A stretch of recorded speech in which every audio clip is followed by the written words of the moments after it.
saw in her life. And they're here tonight on The Late Late Show to dance a new piece especially composed for them by Bill Whelan. From the team who brought you that memorable performance on the Eurovision Song Contest, they're dancing at the crossroads with 6 fine, strapping fellas. Let's welcome, please, Michael Flatley and Jean Butler.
Over there at the back.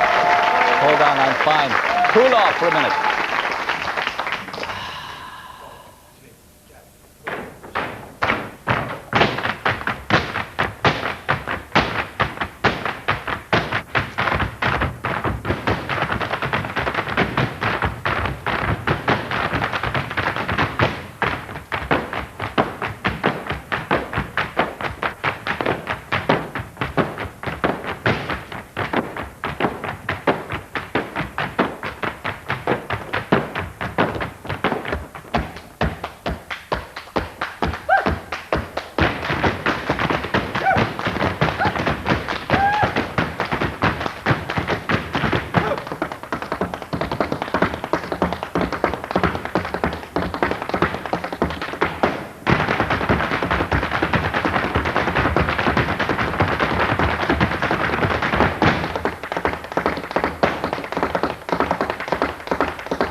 Boys, oh boys. Boys, oh boys. Yo! Yo! Going cooler. Going cooler. Oh dear, I want to talk to those two in a few minutes, but let them get their breaths back first of all. And I want to tell you that if you like that and you liked Riverdance, and everybody did, there's a chance to get more of the same. Major new production, Riverdance the Show, will open at the Point Theatre in Dublin on the 6th of February next. That's 1995. Fantastic, they tell me it's going to be, with Michael and Jean strutting their stuff on the Point stage. And Nuna will be there with a host of international stars, black tap dancers from America, a gospel choir from Atlanta, Georgia, dancers from Spain and Russia, and the Riverdance Orchestra, and all new music composed by Bill Whelan. Riverdance the Show, a major production at the Point, on 6th of February, opening for 20 performances next year. And I'll come back to that in a moment. But right now, while we give them a chance to get their breath, the other good news on the show tonight is that we have a poultry cooled off, I trust. Where are you? There they are. How are you? Go over there and sit down. Hello, my love. Give us a kiss.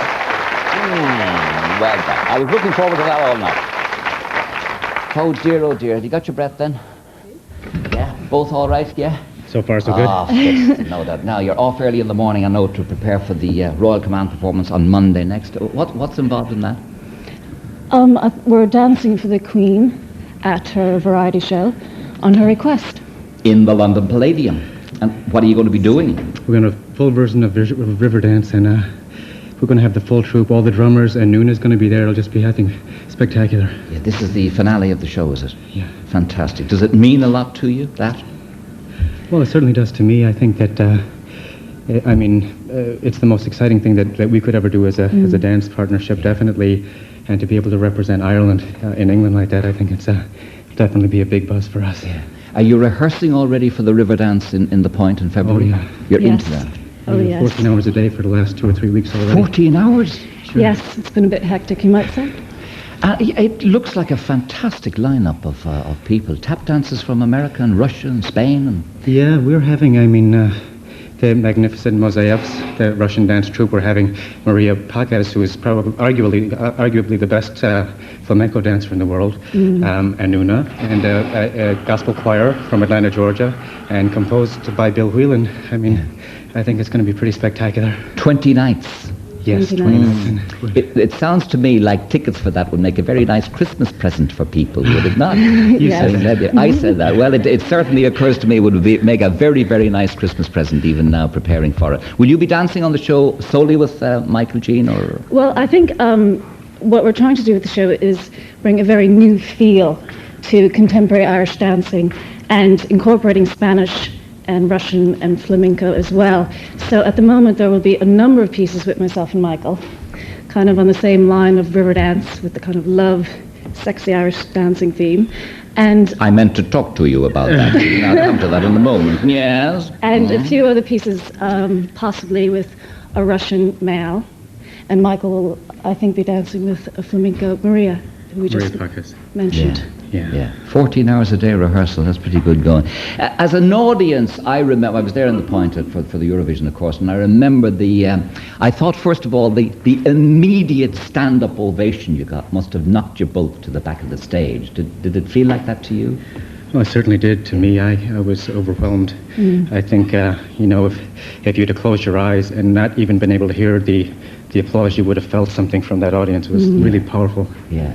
And did you feel that during the dance, or are you thinking so busily of other things? I think during the dance you could feel it. You couldn't not feel it, actually. When I went off stage after my solo and coming back on, there was an actual lift, and I heard actually a few people in the corner who I was close to kind of go, woo! Yeah. So you can feel it, and that built the end as well for us as performers. Yeah, it's extraordinary that one item like that should make such an impression on so many people. It was a marvellous moment. Well, we were lucky to have that platform too, and I'd have to take my hat off to Moya Doherty, the woman who produced it, who gave us an entirely new Eurovision all the way around. And she'll be producing this with John McCulgan. Right. And RTE was in from the start, and Allied Irish Banks are sponsoring it. It's very exciting. Very exciting. Did the Eurovision thing change your lives? The response that you got, and in what way? Me first? Yeah. Ladies first. Ladies first. I think pre-river dance, well, it's a very different situation myself and Michael were in at the time. I was studying, I was at university, and to me, I didn't actually realize the magnitude of the show. So I was actually worrying, coming home from rehearsal and opening up books and studying and trying to think of my finals, which were about 2 weeks after the big show. So before the impact and everything happened, I just figured, because what I want to do is act, I figured what would happen after doing a degree in theatre to get an agent, what you do then is go to drama school and do everything else. So I never really foresaw this big show, but the opportunity is there, and I feel very fortunate at somebody my age to have an opportunity to actually perform and do something that I do love to do. Yeah. With people, with a very good team, I think. And something which relatively few people can do. Lots of actresses, not many people can dance like you, Jean. Well, not an awful lot. What about you, Michael? What difference did it make in your life? Well, I think it's made a tremendous difference in my life in that I've always wanted to spend more time in Ireland, and I think my heart is here. I'm very close to Ireland. Both my parents are Irish born, and well, I've toured an awful lot and done an awful lot of work with the Chieftains, who really in many ways gave me my start. They're really big stars in the States, and my hat is off to them, because Paddy Maloney always gave me an opportunity to express myself artistically in new and I consider exciting ways.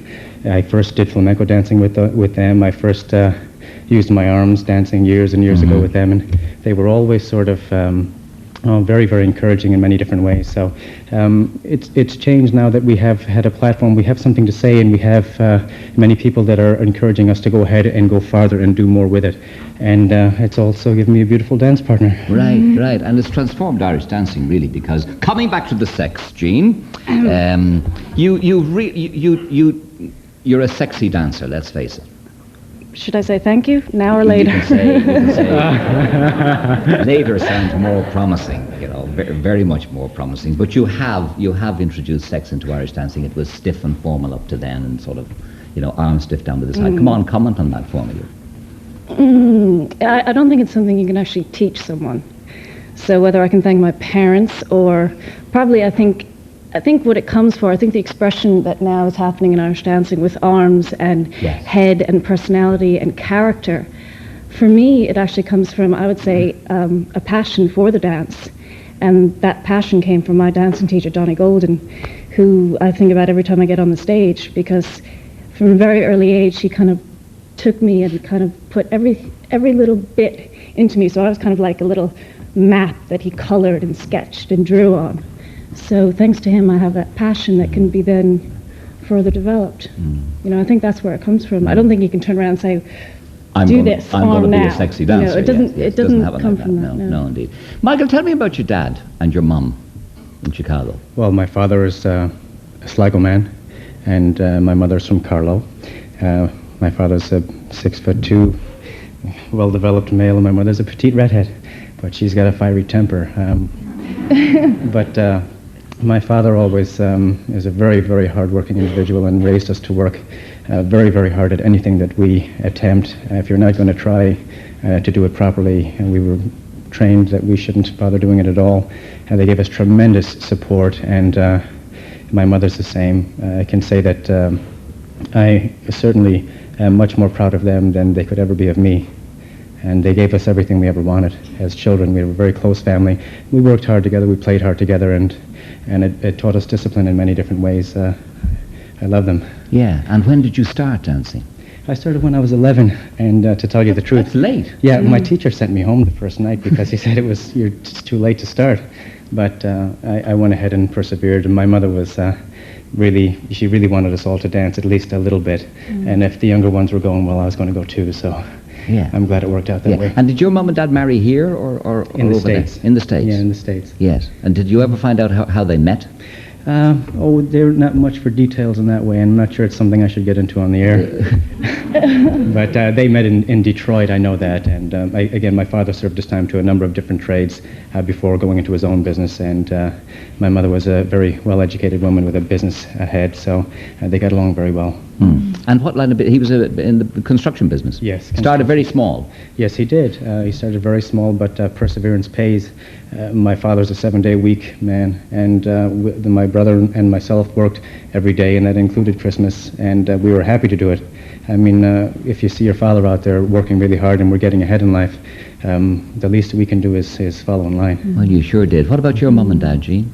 My father is actually the deputy chief of the New York City Fire Department, and the impact of that, you don't actually realize growing up, your father going out and being brave and fighting fires, and basically just comes home with dinner, so you don't really, now I appreciate it. But, and Mom was always left home with the children, but now that we're all grown up, she's actually working in a clothing boutique. She's kind of vogue, you might say. She has her own little And style. you started early too? Dancing, yes. Yeah. Yes, I started when I started ballet first, and then I went into Irish dancing when I was about, I think, 4 or 5. But we also did everything else, like Michael's family, I think. I mean, that was just a Tuesday night activity for the first year or so. We did basketball and baseball and soccer and everything. Michael, if you don't know where your mum and dad met, how did you meet your wife, Beata? Beata? Lovely Beata, that lovely lady in the audience down Yes, there. How thank did you you. meet her? Well, I met my wife. I was doing a concert at the Royal Albert Hall in London. I was on a world tour with the Chieftains, and I can honestly say the second I spotted her, I knew that was going to be my wife. I was engaged 2 weeks later in Paris. What? And we're married now 9 years. We were married in Copenhagen in Denmark, and I'm the luckiest guy in the world. Oh. How about that? How about that? Wonderful. Well done.